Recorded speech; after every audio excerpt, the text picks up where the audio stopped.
paz de Cristo, meus irmãos, estamos dando início a mais um programa 490 podcast, direto pela TV Ramã e também pelo meu canal no YouTube, Pastor João Paulo Damieri. E eu já quero te pedir para você compartilhar, curtir, deixar o seu comentário, para que mais pessoas possam ter acesso a um programa de qualidade. Isso. E hoje eu tenho a imensa alegria de receber um amigo, um homem de Deus, pastor internacional, pastor Moisés Félix. Isso. Pastor Moisés Félix, seja muito bem-vindo. Muito obrigado, pastor João Paulo Damieri, por essa confiança, por essa amizade de longa data, né? E Bastante tempo. Isso. Já vai uns 10 anos ou 12, uma coisa assim, né? É aproximadamente isso. Isso. Glória a Deus por isso. Glória a Deus. Eu já quero começar fazendo uma pergunta. Pastor Moisés Félix, há quanto tempo o senhor está no Brasil? Então, eu cheguei no Brasil em dezembro de 2011, no dia 18. Então, até hoje eu estou completando praticamente, estou a caminho dos 15 anos de Brasil, né? No Rio de Janeiro. 15 anos. Isso. Que bênção. Fala um pouquinho da sua origem. Como é que começou a sua chamada ministerial? Aonde começou? O senhor não é do Brasil, não é? Não. Pode se apresentar, fica à vontade, pastor. Então, Fala um pouquinho para nós. eu sou de origem angolana, nasci na capital de Luanda, né? E vivi a minha vida toda lá. E a gente conheceu Jesus há um tempo de grande luta, né? E quando conheci Jesus, a gente começou a sentir aquela chama missionária, né? Chama missionária, aquele fogo missionário. E começamos a fazer a obra missionária por lá mesmo, em Angola. Viajamos vários estados, ajudamos vários pastores. Eu não era o missionário titular da obra, né? Mas aí eu ficava com o missionário titular por muito tempo, né? E chegou uma época que eu estava trabalhando numa empresa petrolífera, né? Resumindo aqui, a serviço do gabinete do presidente da República, chamava-se GRN, né? Governo de Reconstrução Nacional. Então tinha mais uma secção que chamava Casa Militar. Então eu trabalhava ali, né, como técnico de controle de qualidade. Eu inspecionava as obras do governo na área que eles nos direcionavam. E depois passei a trabalhar na questão de ver cabos de fibra ótica. Num certo dia, eu ouvi uma voz me falando: Moisés, tu vai viajar para o outro lado do continente. Aí eu fiquei olhando assim e falei: ué, quem está falando comigo? Aí falou 3 vezes. Aí eu fui no banheiro para querer entender o que era isso. Era Deus me dizendo que eu tinha que viajar, e me deu o endereço, deu tudo onde eu tinha que vir, né? Eu fui parar lá na Zona Oeste, num lugar chamado Cosmo. E tem uma comunidade de nome Antares. Então Deus foi bem preciso comigo. Você vai para um lugar chamado Cosmo, numa comunidade Antares. E nós viemos em dezembro de 2018, dezembro de 2011, no dia 18. E lá ficamos um tempo fazendo esse trabalho missionário, né? Como foi sua chamada ministerial? Então, a minha chamada ministerial foi numa explosão da prática da oração jejum, né? A busca, porque lá tem alguns lugares lá que nós chamamos de rancho dos profetas, que se uniam assim 50, 60, 200 jovens, pessoas de várias faixas, jovens excepcional, né? Pessoas também com uma idade. Vivíamos noites e noites orando, né? E ali a gente começava a ouvir coisas da parte de Deus. Olha, tu é isso, tu é aquilo, tu tem que começar a fazer isso, tu tem que começar a fazer aquilo. E a gente no nosso dia a dia também, claro, né, seguíamos algumas orientações de pastores que a gente tinha com muito respeito, né? E falavam: não, isso é verdade, você está ouvindo a voz de Deus, você precisa seguir isso. E ali a chamada foi começar crescendo na gente, né? Crescendo. E porque para nós desenvolver um chamado, geralmente a gente faz o contrário, vai primeiro no seminário, depois é que vai para a oração. Só que a gente deve levar os dois pilares juntos, né? Os dois pilares juntos. Então, o Brasil ajudou muito na minha chamada, na minha preparação para o ministério. Por quê? Porque no Brasil eu encontrei facilidade, porque lá tem pouco, né? No tempo que eu estava lá, agora já cresceu um pouco, né? Mas no tempo que eu estive lá em Angola, tinha poucas escolas teológicas. Então a gente tinha muita espiritualidade, mas pouca informação teológica. Quando nós chegamos no Brasil, o Brasil me ajudou tanto, porque tem muita facilidade, tem muitas escolas teológicas. Aí eu fui numa faculdade chamada Wittenberg. Ela era vinculada com o Nido de Vitórias, né, para certificação do MEC. E ali eu estudei lá e aprendi muito. É próximo do Batista do Sul, aqui na Tijuca. Eu estudei lá e aquilo me ajudou muito na minha chamada, entender melhor as coisas, né, no contexto teológico, bíblico, né? Entendi. O senhor falou que era mais o lado espiritual, né? Sim. Quando o senhor estava em Angola. Isso. E aqui o senhor aprendeu mais a prática, né? Mais a questão teórica. Mais a questão teórica. Isso. E o senhor pode falar alguma coisa acerca de algum evento sobrenatural que o senhor viveu na África? Ou que o senhor vivenciou, que o senhor viu? Porque eu tenho amigos que eu ainda não pisei na África. Já pisei em todos os continentes, mas na África não pisei ainda.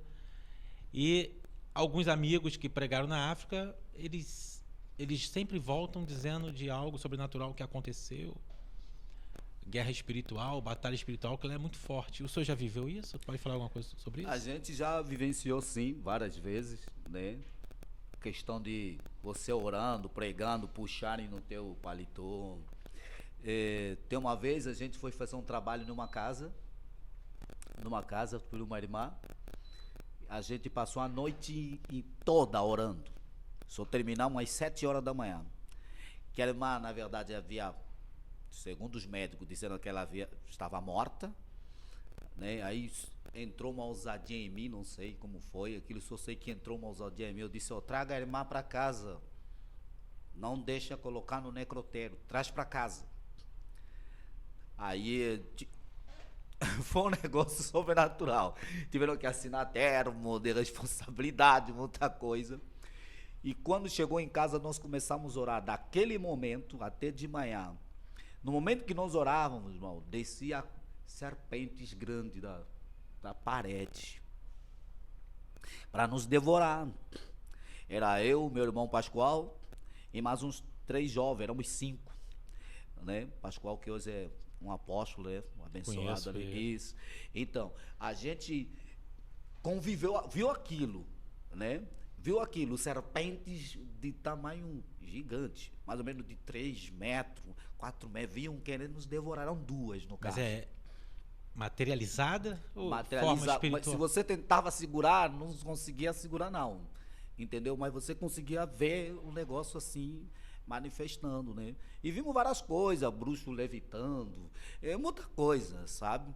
Por exemplo, na igreja, na igreja, você consegue notar algumas coisas assim. Tem coisas que botam no YouTube, são encenações, né? Mas tem também lugares que você consegue, entendeu? Você consegue ver esses acontecimentos, né? Manifestações de desafio, um bruxo vai na igreja e... Quando fala bruxo não é questão pejorativa, né? Mas é o posicionamento dele espiritual. Eu entendi. Né? Ele vai na igreja e faz aquelas demonstrações por ele e o pastor tem que ser um cara de chamada, de graça, para poder reverter a situação, né? Então são reais, são reais. Entendi. E que o senhor entende por batalha espiritual? Porque eu já até participei de seminários de batalha espiritual, mas fala-se muito superficial. Uhum. E o senhor vem dessa área da batalha espiritual. Eu já acompanho o ministério do senhor há muito tempo.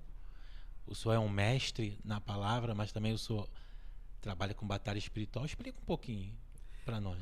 Então, batalha espiritual, a gente, para o Novo Testamento, nós temos a melhor compreensão no texto de Efésios, capítulo 6, a partir do versículo 10 e vai até o 18, né? Aí Paulo vai dizer, finalmente, amados irmãos, vai falando e tal, e depois vai entrar dizendo, revestivo de toda a armadura de Deus, tal, tal, para que vocês possam lutar contra as astúcias ciladas do diabo.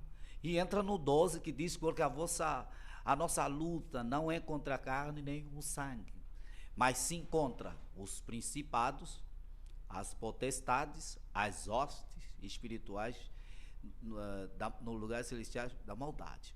Ali nesse texto a gente consegue entender como funciona a questão da batalha espiritual. A batalha espiritual ela começa primeiro dentro da família. A nossa primeira, porque tem gente que quer fazer guerra espiritual fora, primeiramente, mas ele faz uma guerra e sempre, geralmente perde essa guerra. Por quê? Porque Isaías capítulo de número 8, versículo de número 19, diz que existe um espírito, e também Isaías 27, versículo 8, existe uma força espiritual que chama-se espírito familiar. Esse espírito familiar, ele é o responsável, é o representante, é um principado que comanda as famílias.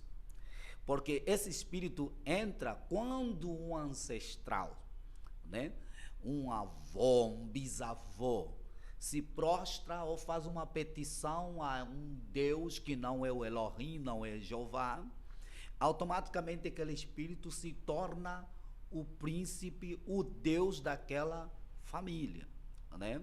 O Deus daquela família.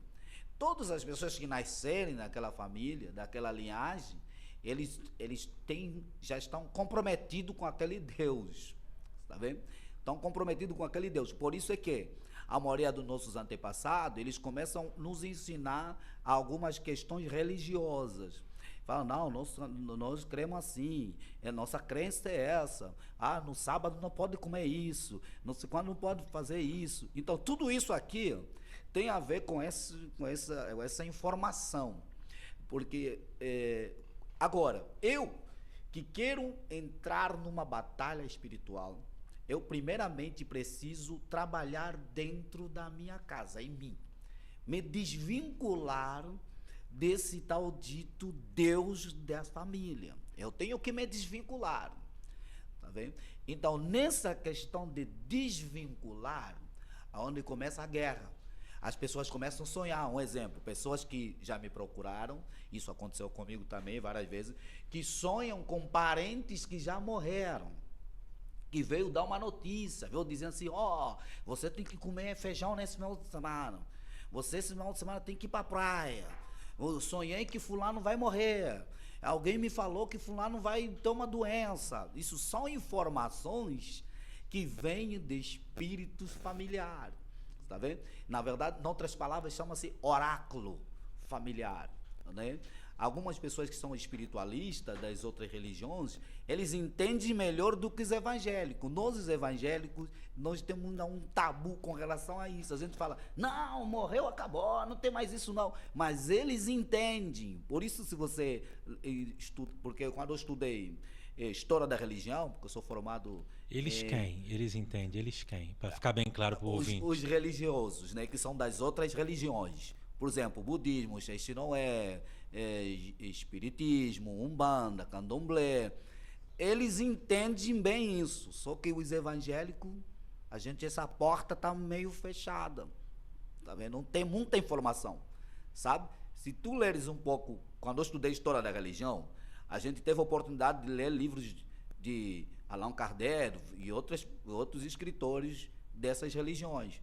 Então, diz que quando ele faz uma consulta espiritual, não vem senão um espírito da família. Ele vai te falar os dados do teu avô, do teu pai. E como é que é a previsão para eles? É te colocar no cronograma daquilo que o avô já passou. Por isso é que vem dizer, não, como meu avô um dia fez acidente, meu pai também fez acidente, não sei qual acidente. São coisas... A gente sabe que o trânsito do Rio de Janeiro é complicado, né? Mas tem aquelas coisas que são bem direcionadas. A outra coisa também são aqueles, embora aqui não é o momento de eu entrar aqui, são aqueles dos cartomances. Os cartomances, eles também têm um domínio nessa área, porque eles trabalham propriamente com os principados. Aqui a gente consegue entrar mesmo já no texto. Um exemplo prático, pastor João Paulo. Sim. O Rio de Janeiro. O Rio de Janeiro é um estado, uma cidade maravilhosa, linda. Eu me apaixonei por esse estado. A minha esposa se apaixonou muito mais, né? Ela não quer sair do Rio por nada, né? A gente já foi em Minas, em outros lugares, mas do Rio de Janeiro ela volta direto e fala, vamos para o Rio. Só que o Rio de Janeiro é um estado que, espiritualmente falando, é um estado muito violentado no reino espiritual. E nós aí conseguimos ver, primeira coisa, os problemas dentro das comunidades, os problemas também que existem nas grandes cidades do Rio de Janeiro. Por quê? Porque a nossa força evangélica, tá vendo, é muito baixa com relação à força de outras religiões. Vamos dar um exemplo. Qual é o evento que traz dinheiro com muita... que transporta até pessoas internacionais no Rio de Janeiro? Carnaval. O que é o carnaval? O carnaval, que é carnivale do latim, né? É um culto a um deus. Esse deus aqui, porque esse carnaval começou lá no tempo de Nimrod, tá vendo? Começou lá no tempo de Nimrod, na Península Acadiana, que a mãe de Nimrod, que passou a ser mulher dele, que é a Semiramis, tá vendo? A mãe de Nimrod, ela tinha uma festa em que nessa festa ela se deitava com várias pessoas. É o tal dito, ninguém é de ninguém. Então é uma festa da carne. Só que depois vamos encontrar uma mulher também chamada Jezabel, que faz as mesmas práticas, porque Jezabel é casta de esposa de Nimrod. E o Império Romano vai pegar isso, vai transportar para Roma, e só vai mudar o nome da entidade, porque lá era Astarote, era Marduk, né, que os deuses da Mesopotâmia, que é Marduk, né? E depois vamos ver Baal, Astarote, Zerá, dentro do contexto da esposa de Acabe, que é a Jezabel. Quando vai para Roma, para o Império Romano, vamos chamar de Vênus, sabe? O carnaval vem porque no Brasil, no Rio de Janeiro, não existia carnaval, não tinha. O carnaval veio com a questão do quê? Do imperador que entrou no Brasil, da língua portuguesa, né? Sem querer ofender a questão do descobridor da descoberta, porque eles também levaram para Angola, né? Para Moçambique, por onde diante, entende? Então, eles trouxeram essa cultura que vem de Vênus, e Vênus não é o Elohim, o Deus criador, respeitando que Vênus é um deus diminuto, é um deus pequeno, é um deus pagão, entende? Então, quando nós estamos vendo a celebração do carnaval, abre-se o portal para cuidarem do estado, cuidarem da cidade. Entrega a chave, né? Isso, quando entrega a chave... Isso é uma cerimônia, por muitos acham que isso é espiritual, algo espiritual está acontecendo ali, né? Totalmente espiritual. Isso aconteceu em Efésios. Isso aconteceu em Efésios, quando Paulo teve a ousadia de expulsar aquele espírito da adivinhação que dava tanto lucro na cidade. Só que a retaliação na vida de Paulo foi terrível, porque ele foi espancado diz a Bíblia que ele ficou meio morto, né? Meio morto. Então, vamos lá ver isso aqui. Esse tipo de culto, de cerimônia, também traz dinheiro. Tá vendo? Alguém um dia me disse, não, o Rio de Janeiro é um estado muito próspero. Então a gente sabe que também tem a área do petróleo, tem a área por ali diante, tem outras coisas. Turismo, petróleo. Mas só que o carnaval atrai mais gente para o turismo, traz mais gente para outras áreas e dá dinheiro. Então, aonde vem uma boa parte desse dinheiro? Está vindo desses tipos de coisas. Então, agora, nós os evangélicos, precisamos nos colocar posicionadamente para fim de nós conseguirmos ganhar a cidade para o Senhor Jesus. Por isso que eu digo, quando diz que Rio de Janeiro é de Jesus, é profeticamente, não é um contexto atual, não. Quando nós falamos que Rio de Janeiro é de Jesus, nós estamos profetizando. Estamos dizendo que o Rio é de Jesus, profetizando, porque o Rio de Janeiro não é de Jesus. O Rio de Janeiro, alguém recebeu a chave do Rio de Janeiro no carnaval agora. Não foi Jesus. Ninguém entregou a chave na mão do pastor João Paulo da Mieri. Não entregou na mão de Silas Malafaia. Não entregou na mão de Moisés Félix. Não entregou na mão de outra pessoa, de outra questão ali. Só que as pessoas não entendem isso. O que a igreja deve fazer? Primeiro, a igreja precisa despertar com relação a essa situação, porque por isso é que nós não temos igrejas com mais de 30 mil membros sentados. Se você ir na África, isso é normal. Na Ásia, países que trabalham essa questão de batalha espiritual, também isso é normal. Você vai encontrar igrejas, por exemplo, eu tenho um pai na fé, um mentor. O mentor dele, na igreja dele, tem 100 mil membros. Na sede, não é congregação.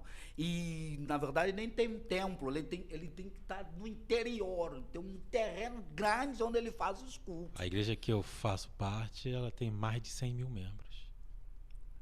Membros de um só ministério. Um só ministério. Um só ministério. Acho que está já 150 mil. 150 mil. Isso a nível Brasil. Não, eu estou falando só numa regional, numa cidade, em um bairro. Estou falando, por exemplo, eu estou dirigindo um ministério aqui. Nesse contexto, estou dizendo, na sede onde eu estou cultuando, 100 mil membros. Sentados. Pô, mas maior que o Maracanã. Maracanã é 70 mil. Que é um templo enorme, né? Por quê? Porque eles entenderam a questão da batalha espiritual. Porque quando nós conseguimos vencer os que chamam principado, o que é um principado? O principado tem vários níveis de principado. Primeiro, tem um príncipe, que chama no grego arqué, ou arcon. É aquele que começou primeiro, né? Aquele espírito, aquela entidade que penetrou primeiro na família. Né? Seja de vício, seja do que for, né? Seja que traz dinheiro, o que for. Ele é o arcon, ele é o chefe. E esse chefe, ele chama os outros. Só que esses outros são subordinados deles. Tá vendo? Por isso é que nenhum espírito que luta na minha casa pode entrar na tua casa. Tá vendo? Porque chegou lá, vou entrar na casa de João Paulo. Não existe, porque na minha casa, desculpa, já tem uma força que luta contra mim, contra a minha família. Então, para vir um espírito dentro do contexto profético, chama-se espírito estrangeiro. Se um espírito estrangeiro vem brigar contra mim, é porque ele entrou em concordância, sabe? Em concordância com o espírito na qual tem lutado contra mim, que é esse tal dito espírito da família. Porque o espírito da família não quer que você entre no evangelho, não quer que você seja um crente fervoroso, não quer que você seja um crente que cresça ministerialmente em outras áreas também, até financeiramente. Não quer. Ele quer que a gente ande naquela linhagem dele. Então, diante disso que o senhor está falando, a Bíblia diz que aquele que está em Cristo, nova criatura é. Uhum. Muitos não acreditam no que o senhor está falando de espírito, o senhor sabe disso, espírito familiar, isso, que aceitou Jesus, toda a maldição foi quebrada. O senhor acredita que, além disso, precisa passar por um processo de libertação, um acompanhamento? Como é que o senhor vê essa questão? Então, vamos lá entender isso aqui. Algumas pessoas falam coisas que o que está escrito não é o que está vivendo. Sabe? Porque se nós entrarmos em João 8, 32, 33, 34, 35, vamos entender que os judeus que serviam a Deus, mas eles precisavam também da libertação. Quando Jesus falou a eles que precisavam da libertação, eles negaram. Disseram, não, nós nunca fomos escravos. Só que eles foram escravos no Egito, foram escravos na Babilônia, eles estiveram presos na Síria. Esse é o contexto evangélico, sabe? Uma coisa é eu levantar as mãos e dizer que eu aceito a Jesus, outra coisa é eu passar no processo da libertação. Porque quando nós lemos o texto sagrado dizendo assim, ide por todo mundo pregar o evangelho a toda criatura, e quem crer e for batizado será salvo. A palavra salvo, no grego, tem vários significados. Só que ali onde tem um processo da salvação. Porque o processo da salvação tem a ver com a santificação. Eu sou santificado quando estou passando na libertação. Entende? Porque a palavra salvo aqui, que é sogo, ou sotéria, soter, que vem da teologia de soterologia, nos diz que salvo, primeiro, tirado do mundo e colocado na igreja. Segundo, salvo, aquela pessoa que foi curada, porque salvo também é cura de uma doença. Tem também o salvo do processo da libertação. Só que o processo da libertação, ele é mais demorado, porque tem a libertação, primeiramente, a libertação dos 3 níveis, libertação de espírito, libertação da área emocional e libertação do caráter. Tudo isso responde no nosso corpo. Quando nós entramos em Isaías capítulo 61, afraseando o texto, vai dizer que o Espírito do Senhor está sobre mim, porque Ele me ungiu e me enviou para pregar as boas novas. Mas nessa pregação das boas novas, diz também da abertura em prisões, daqueles que estão em cativo no cativeiro. Então, um exemplo, se eu fui espírita, né? Eu servi lá as entidades do espiritismo. Quando eu entrar na igreja, aquelas entidades vão vir comigo. Esse era o problema da igreja de Coríntios. Por isso é que Paulo teve que dar uma réplica na igreja de Coríntios, porque os corintianos, eles também tinham as religiões, eles pensavam que profecia é um outro espírito, que cura é outro espírito, não sei. Por isso Paulo disse, não, nada disso. É um só Senhor e um só Espírito. Tá vendo? Então, em Coríntios, entendia-se que são vários espíritos que operam. Por isso que, quando eu saí do espiritismo, no caso, saí do espiritismo de uma outra religião que não é evangélica, eu entro na igreja, estou naquele lugar, mas se eu não passar numa libertação, porque as pessoas que vêm das religiões, eles já têm os olhos espirituais abertos. Eles conseguem ver melhor do que os crentes, porque eles já têm expertise na área do espírito, eles conseguem ver tranquilamente. Tá vendo? Não é nós crentes para ver um anjo e se aparecer um anjo a gente sai rodando, pulando. Eles não, eles recebem aquilo, conversa com a entidade. E nós crentes não temos essa prática. Se vê um anjozinho ali, a gente já sai rodando e acha que é o melhor que todos na igreja. Só que isso para o espiritismo, para o candomblé, para o umbanda, isso para eles é o dia a dia. É normal, está entendendo? Então, esses espíritos acompanham, continuam falando com as pessoas. Então, o que tem que fazer? Eu tenho que passar no primeira coisa, processo de confissão. Hoje no meu evangélico já não tem, antigamente tinha, mas agora já não tem processo de confissão. Antigamente as pessoas iam no gabinete, falavam, pastor, eu era isso, as coisas, eu não quero mais isso. Hoje já é pejorativo. Vai falar, expora a minha vida. não posso expor a minha vida, que eu não sei quanto. Tá vendo? No meu caso, Moisés, a minha mãe, a minha avó, eles iam no negócio de candomblé. Eu já fui levado nesse lugar. Quando eu entrei no evangelho, eu entrei no gabinete e tive que esboçar tudo. Todas as coisinhas que me deram, não sei qual, eu levei lá. Falei, tá aqui, eu não quero mais isso. Porque eles vêm por causa de quê? Por causa de objeto, daquilo que você confessou, daquilo que você servia. Eles vêm. E eles nunca deixarão de vir. Tá vendo? Por isso é que reino espiritual, né, quando se fala dessa questão, reino espiritual não se busca, reino espiritual se acessa. Tá vendo? E quando você acessa ou nós acessamos o reino espiritual, você não vai ver só anjo, não. Você vai ver também as coisas do outro lugar. E eles são igualzinhos. Um só tem a luz, outro não tem luz. Ali é a diferença. Entende? Então, passar o processo da libertação. Primeira coisa, se desconectar com essas entidades no âmbito espiritual. Tá vendo? Porque nós somos espírito, alma e corpo. Lembra quando tem gente que dorme, quando dorme e sonha que estava na praia? O espírito foi dar uma volta na praia. Tem gente, já tem a casa dele, mas sonha naquela casa antiga. Tá vendo? Então, é porque ele está preso na casa antiga ainda. Aqui já são zonas de cativeiro. Sabe? Tem se dito fragmento da alma. Sabe? Pessoa que liberaram uma palavra e aquela palavra magoou ela ou ele.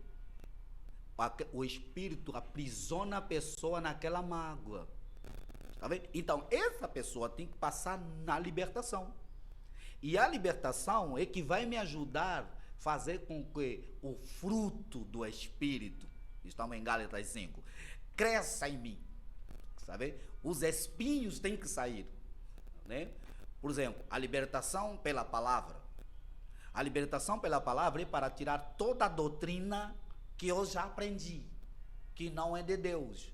Mas a palavra ela não entra e ela faz aquilo que lhe apraz? Como diz lá em Isaías 55, 6 em diante? Que lhe apraz por quê? Lhe apraz tirando as doutrinas que um dia aprendi. Entende? Vamos dar exemplo de Paulo. Paulo, o apóstolo que a gente prega muito, ele tinha muita filosofia, com todo respeito os que estudam filosofia, e ele tinha aquela questão do judaísmo. Quando ele vem para o evangelho, a palavra tem que trabalhar isso nele. Eu li uma autora, acho que é Lia, uma coisa assim, ela é a editora Paulus. Ela diz que Paulo escreveu 4 cartas. Só que o que nos traz hoje são 2, a segunda e a quarta. A primeira e a terceira, Paulo não teve êxito.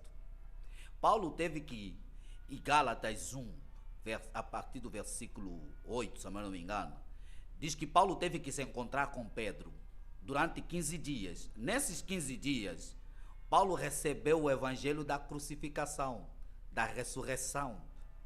Porque o que Paulo pregou na sua viagem, na sua primeira viagem de Coríntios, quando sai de Atos 13, ele foi pregar judaísmo, não teve êxito. Ele pregou filosofia, não teve êxito.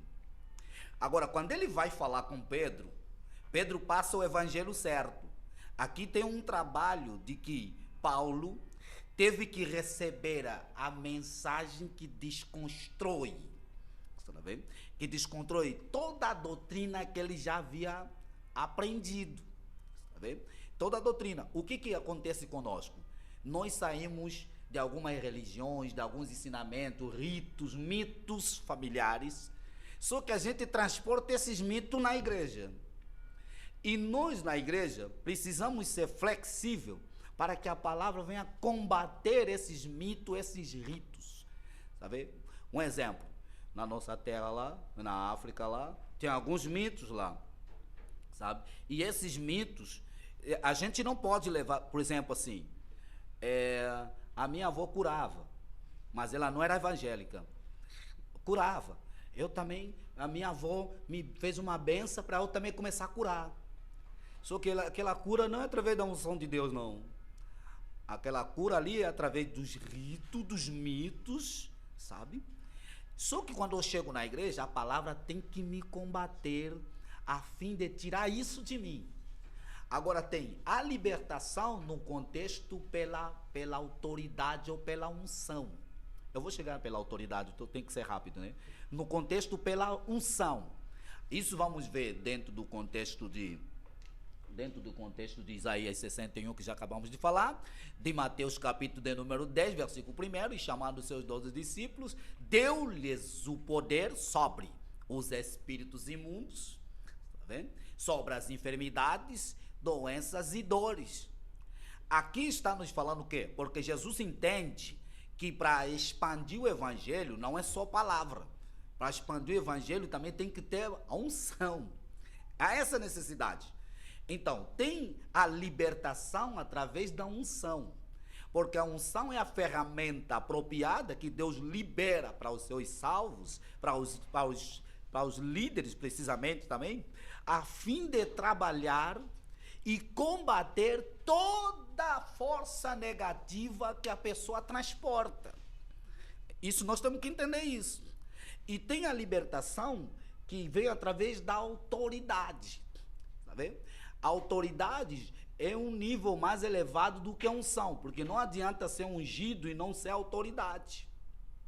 Vamos dar um exemplo. Tem as autoridades civis, um policial que não tem nenhuma estrela nenhuma, é uma autoridade. Só que o nível dela é aquele que não tem estrela nenhuma. Mas se aparecer um sargento, já é uma autoridade com nível elevado. Então quer dizer que uma autoridade que não tem estrela nenhuma, ele vai lutar com uma entidade que não tem estrela nenhuma. A gente tem que entender isso. O que nós no meio evangélico estamos tendo problemas hoje? E nós temos muita distância com relação à igreja primitiva. Porque a igreja primitiva era uma igreja que os espíritos se manifestavam, eram libertas as pessoas. O evangelho da igreja primitiva não é igual ao nosso evangelho hoje. Tá vendo? A prática do cristianismo deles não é o nossa hoje.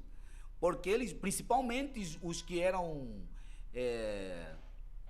integral na obra, eles tinham autoridade suficiente. Pastor João Paulo.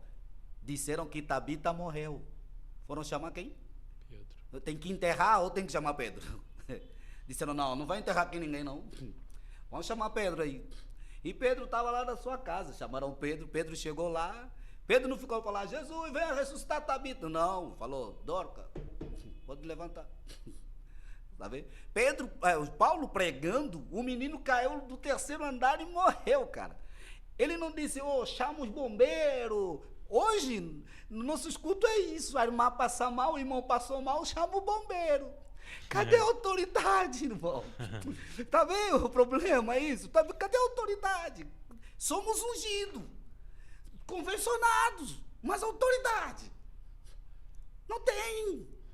A gente não consegue fazer as coisas. Se levar num centro espírita, o negócio vai funcionar, porque lá tem autoridade, tem o poder lá deles lá, que funciona não. Mas nós, igrejas, por isso estou dizendo, a gente está muito distante, sabe, para fazer esse tipo de coisa, está muito distante. O que nós temos que fazer? Voltar no que está escrito, voltar naquela vigília, voltar no jejum, na humildade, pastor João Paulo. Eu tenho que ser bastante humilde, reconhecer a unção que está em ti, a autoridade que está em ti. Eu tenho que chegar, pastor João Paulo, eu preciso ser treinado por você. Isso que você está fazendo, orar para as pessoas estão a receber batismo, cura. Eu também quero aprender. O que está acontecendo hoje? Eu levanto meu nariz e falo, eu também sou homem de Deus, eu não sei quanto, eu não sei quanto. E outro problema da igreja são as teorias, as correntes teológicas. Corrente teológica, teologia, sabe? Logia, estudo. É pesquisa. É pesquisa. Cristianismo não é pesquisa. Cristianismo é revelação em prática. Cristianismo é revelação em prática. A pesquisa nos ajuda, como se fosse uma régua, para a gente não se desviar, porque o contexto espiritual ele é muito abrangente, então tem que ter uma régua, tem que seguir a palavra, tem que seguir a teologia, por exemplo, teologia da angiologia, O estudo dos anjos. Então, tem um estudo ali que vai ser a minha régua. Tá vendo? Vai ser um exemplo, fui numa igreja pregar, o homem lá disse que os anjos estavam correndo assim na parede. O anjo não corre na parede, o anjo passa da parede. Mas é muito anjo, né?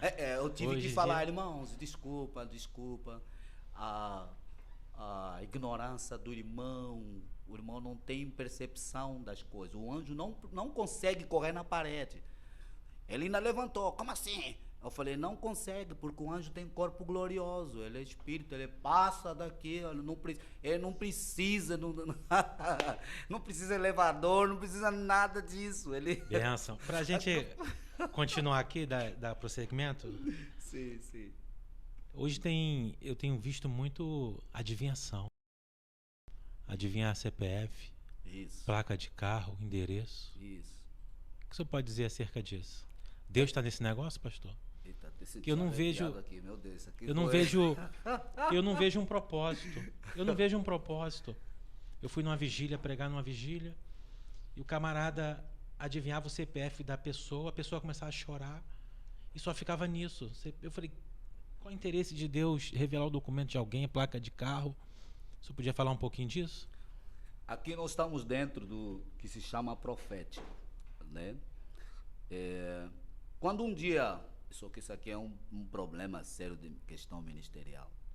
Quando um dia consegui me entrar nessas questões de profético, porque eu tenho um pai na fé, ele é profeta de ministério, chama-se Kamal Osman, ele vive em Moçambique, tem um trabalho muito... E tem algumas coisas que ele me ajudou a entender melhor nisso, entendeu? Hoje a gente tem um entendimento muito vasto sobre profecia, sobre cura, sobre dons, sobre ministério. Dentro dessa questão é que nós estamos falando sobre espírito familiar. Porque a primeira coisa do espírito familiar é a adivinhação. A adivinhação é diferente de profecia. O que é profecia? Profecia é o pensamento de Deus a respeito de uma pessoa. Só que a profecia, ela é carregada de poder. Tá vendo? Da unção. Todos eles têm unção.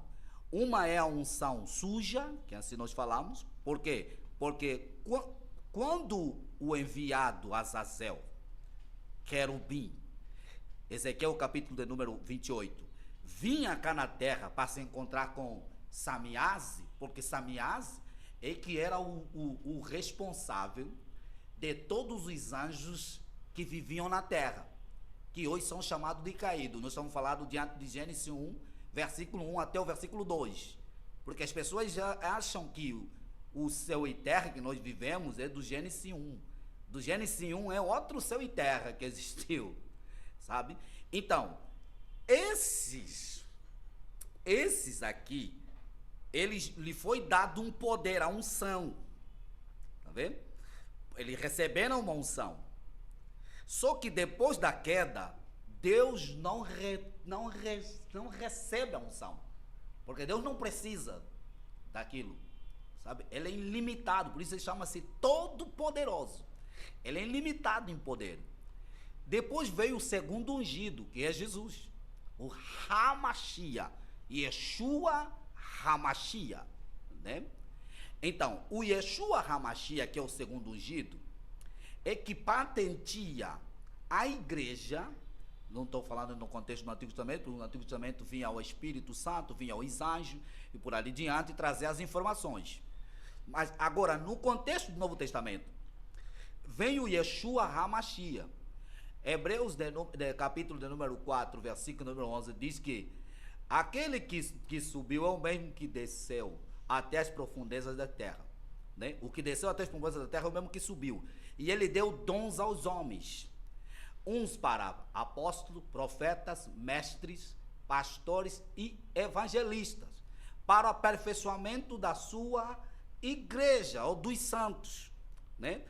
Então, nisso aqui vem o pacote do cumprimento da profecia de Joel 2, 28, que vai dizer que derramarei o meu espírito sobre toda a carne e vão profetizar. Então, a profecia é um pensamento de Deus a respeito da pessoa. Deus não quer só mostrar CPF. Quando Deus fala, se porventura Deus falar o CPF do pastor João Paulo Damieri, é só para o pastor João Paulo saber que Deus te conhece. Só.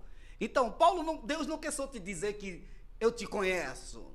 É umas profecias sem propósito. Sem propósito. Deus, ele tem propósito. Não tem nada a ver, não traz transformação nenhuma. Então o Senhor está afirmando que o espírito de adivinhação atua. Atua. E atua em muitos trabalhos dentro da igreja. Então, para a gente terminar, que nossa hora está corrida, dentro ainda desse espírito familiar, uma doença, um vício, ele pode, então, o senhor está afirmando que pode ser passado de geração em geração. São as famosas maldições. Eu tive uma experiência, quando eu morei no Paraguai por 5 anos, uma mulher andava encurvada. Olha. E andava com a cabeça já perto do joelho. Eita. A igreja fez uma oração, uma campanha, e ela foi liberta. Ela se endireitou, ficou ereta, e ela era mais alta que eu. Eu tenho 1,85 m. E passando-se 3 anos, a mulher veio a falecer. Deus recolheu ela. E foi aquele cortejo fúnebre. Ela virou uma serva de Deus. Glória a Deus. E no cemitério, quando estava descendo a cova, o buraco, o caixão descendo, quando o caixão tocou no fundo do buraco, a filha dela começou a gritar dentro do cemitério. Começou a gritar e começou a se encurvar. E a filha dela saiu do cemitério encurvada, como a mãe dela era 3 anos atrás encurvada. Mas a mãe dela foi liberta. Olha aí. E ela saiu do cemitério encurvada. E a igreja fez campanha de oração, mas o nosso tempo de voltar para o Rio de Janeiro já tinha dado. Já tínhamos cumprido nosso tempo ali no Paraguai. E nós viemos para o Rio de Janeiro, ela continuou curvada lá, a filha. Então eu entendo que é um espírito que ronda a família. Espírito que ronda a família. Ronda a família ali. Pode ser, esses espíritos trabalham com leis. Por isso é que a gente vê muitas pessoas não conseguem firmar no casamento. Leis da família. É uma lei que ele estabelece. Ninguém pode ganhar mais de 5 mil reais. Por isso você vê, tem gente que estudou tanto, mas não consegue nenhum emprego que lhe pague um salário condigno. Pessoas que não conseguem ficar no trabalho. São leis da família. Eu entendi. Tá. Aí tem leis da enfermidade. Todo mundo vai ter que morrer com esse tipo de doença. Sabe? Esse entendi. É o problema. Pastor, muito bom ter o senhor aqui. Obrigado. Eu vou tá separando outro dia para trazer o senhor aqui, porque é muita experiência. Isso aqui é para ficar aqui o dia todo conversando. Isso aqui não vai ser não vai ser a última participação do senhor, é a primeira, mas não será a última. Obrigado. Eu tenho certeza disso, tem muito conteúdo, o senhor um homem de muita experiência com Deus. E eu queria que o senhor deixasse aí o seu contato, o endereço da sua igreja, quem quiser fazer uma visita, suas redes sociais. Pode ficar à vontade. Então, nós estamos ali em colégio, na rua Itaim, número 161, né? Esse é um lugar que a gente está congregando lá agora, né? A igreja é a Igreja Apostólica Betel Adonai Ministério Água e Cura, né? Estamos lá, nesse lugar. O meu contato para as pessoas que a gente dá treinamento sobre dons, sobre batalha espiritual, sobre questão de cura, melhor entendimento sobre essas questões do reino espiritual, é o 219 8004 7611. As minhas redes sociais que eu uso, eu tenho o Facebook, né, e também tenho o Instagram. Aí você vai colocar Profeta Moisés Félix. Algumas pessoas falam, mas você botou isso, não sei quanto. Só que eu venho de um país que isso lá é aceite. É cultural. Nós no Brasil tem essa questão de, não, o profeta foi João Batista. Só que a gente, se lê o texto de Atos, vai encontrar o profeta Ágabo, vai encontrar vários profetas no texto bíblico, né? Verdade. É isso aí. Então, esse ministério é um ministério na qual Deus falou comigo, Deus tem na minha vida. Dessas coisas de profecia, de tal, pela graça do Senhor a gente trabalha nisso, não com uma exaltação. Quando Deus quer falar, a gente fala. A gente não fala para querer conseguir dinheiro, para se mostrar, não é isso. Glória a Deus. Amém? Amém. Então esse é... Amém. Muito obrigado, pastor João Paulo. Quero Glória mandar um abraço para minha esposa, isso, né, meus filhos, a Yuri e Isabel, meus filhos, meu pai da fé, meus irmãos, né? E que Deus abençoe essa nação brasileira e esse programa, né, venha crescer mais e mais, vai ter mais audiência, né? Muito obrigado mesmo, muito obrigado, TV Ramã, tempo 490. Amém. Muito obrigado, meu amigo, pastor Moisés Félix. E você que assistiu pela TV Ramã ou pelo meu canal do YouTube, pastor João Paulo Damieri, compartilha, curte, deixa lá o seu comentário, que eu terei o maior prazer de estar respondendo. Amém? Que Deus abençoe a sua vida poderosamente, em nome de Jesus. Amém.